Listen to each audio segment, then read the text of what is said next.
suis imam musulman, je suis aussi homosexuel et je ne pense pas du tout que ce soit une contradiction. Bien au contraire. Ludovic Mohamed Zahed a été le premier imam d'Europe à oser briser un tel tabou. Il souhaite faire figure de modèle et montrer aux érudits religieux, en majorité conservateurs, qu'un islam tolérant en matière de sexualité est possible. Ainsi est apparu en Europe le mouvement des mosquées inclusives. Des associations progressistes organisent des réunions où leurs membres se retrouvent pour prier ensemble dans toutes sortes de lieux. Ludovic Mohamed Zahed croit que l'amour de Dieu est inconditionnel et qu'Allah ne rejette donc ni les gays, ni les lesbiennes, ni les transsexuels. Cette interprétation de l'islam lui vaut des menaces de mort. Mais il s'en accommode. L'imam prône un islam non dogmatique et non proscripteur. Il considère que chacun doit être libre de construire sa propre relation avec Dieu. C'est pourquoi ici, hommes et femmes peuvent prier ensemble, qu'ils soient homosexuels ou hétérosexuels. Il y a un hadith, donc une tradition orale du prophète, alayhi salatu wassalam, la paix et la bénédiction sur lui, qui dit Bada al-Islam gharib wa sayaudu gharib, qui peut être traduit par l'islam a commencé queer, orphelin, étrange. Ludovic est né dans un pays où l'homosexualité est punie d'emprisonnement, l'Algérie. Là-bas, il a fréquenté une école coranique salafiste. Je l'ai quitté à la madrasa, j'avais 17 ans. Lorsque j'ai compris que j'étais homosexuel et que c'était incompatible avec l'islam qu'on m'enseignait, j'ai découvert ce que je ressentais envers d'autres jeunes garçons qui étudiaient le Coran aussi avec moi dans la madrasa à Alger. À partir du moment où j'ai commencé à faire mon coming out, j'ai décidé d'arrêter toute pratique religieuse, parce que c'était beaucoup trop difficile, je n'arrivais pas à faire la part des choses entre les préjugés religieux et l'homophobie patriarcale, fasciste, classique, j'ai envie de dire. Je pensais encore que c'était à cause de l'islam, que c'était à cause de la culture arabe, et je voulais vraiment mettre autant de distance possible entre moi et cette culture, cette islamité-là. Il lui faudra plusieurs années avant de retrouver confiance en lui et de reprendre le chemin de la religion. Il avait étudié et appris par cœur le Coran. Mais en le relisant, il constate que nulle part l'homosexualité n'y est interdite ou punie de mort. La plupart des gens, tous, qui vont condamner l'homosexualité, vont justifier leur homophobie, a posteriori, par certains versets du Coran qui, selon eux, pourraient référer à l'homosexualité. Je peux vous en citer des versets du Coran qui parlent de Sodome et Gomorrhe. Ça ne parle pas du tout d'homosexualité, ça parle de viol, de violence, de gens qui sont dans le refus de l'hospitalité. Comme souvent dans l'islam, il s'agirait donc d'une simple question d'interprétation.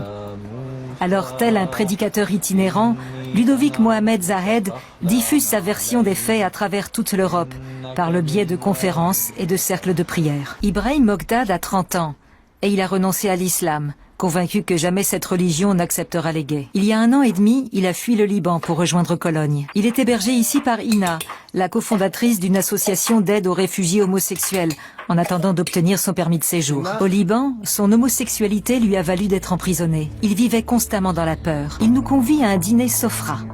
Il s'agit de repas conviviaux mensuels entre réfugiés musulmans. Une grande majorité des participants ont fui leur pays. Chez eux, la plupart ont subi des exactions, presque toujours perpétrées au nom de l'islam. Ibrahim ne mettra plus jamais les pieds dans une mosquée traditionnelle comme celle-ci à Cologne.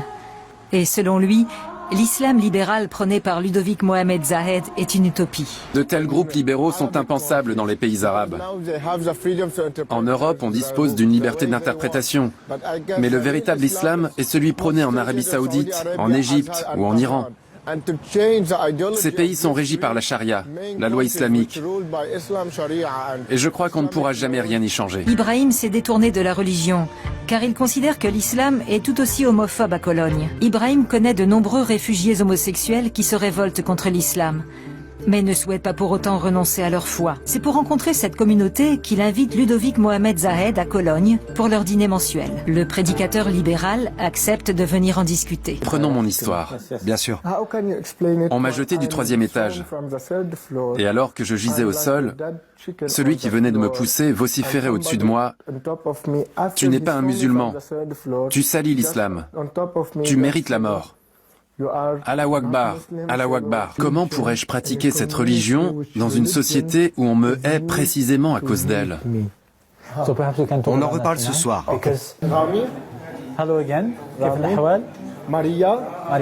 Dans leur pays d'origine, les réfugiés ont connu un islam dogmatique, dont les règles strictes dictent ce qui est bien ou mal. Ils attendent à présent que l'imam en fasse autant. C'est vrai que si deux hommes couchent ensemble, le trône de Dieu va trembler? C'est dans un hadith? Quand un homme aime un autre homme, le trône de Dieu ne tremble pas. C'est impossible. Je ne comprends pas ça. Je ne parle pas d'amour, mais de deux hommes qui ont des relations sexuelles. C'est tout aussi impossible. Cette croyance est infondée. Si deux hommes s'aiment, ils ne vont pas faire trembler le trône de Dieu. Comment un être humain amoureux de surcroît pourrait-il faire ça? C'est un mensonge. Moi j'aurais dit je suis pas l'imam qui va vous dire ça c'est halal, ça c'est haram, tout est clair et net et précis parce que c'est compliqué et chacun doit se faire son propre avis. Sinon on aura les mêmes problèmes dans 20 ans, dans 30 ans, dans 40 ans. C'est le dogmatisme, le patriarcat, les représentations binaires comme ça, black ou white, qu'il faut casser. Cette conception de l'homosexualité nous plaît. Mais nous ne représentons pas plus de 5% du monde musulman. Comment convaincre les 95% restants de partager ce point de vue? Merci d'être venu. C'était vraiment très sympathique. Je suis content de t'avoir rencontré et d'avoir eu l'occasion de découvrir ta vision de l'islam. Oui, ma vision. C'est ça, ta vision.